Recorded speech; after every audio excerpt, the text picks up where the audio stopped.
কি বলছো?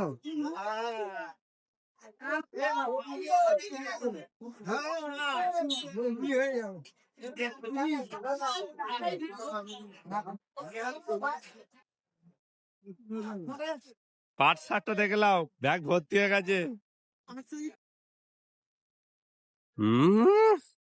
কত ভদ্রতা ভাবে চা খাচ্ছে। এইদিকে মিনাজ শাক নিয়েছে। মাসকাবাড়ি বাজার। দিনটা হচ্ছে হায়দ্রাবাদ। এখানে ডাব, পালং শাক, এই পালং শাক বুঝছি কি শাক, এটা পাট শাক আছে, ডাঁটা আছে। বাজার আর আমার বাজার দেখেছো এইখানে পালং শাক নিয়ে ঘুরছি ট্যাঁকে। এটা পালং শাক নয়। পালং শাক বলছি পুঁই শাক। ডিপ্রেশন ডিপ্রেশন চলছে। डिप्रेशन मैं डिप्रेशन में रहता हूँ हमेशा। अब भी मैं বাজার করেছে খালি, বাপরে মাথা খারাপ হয়ে যাবে দেখলে।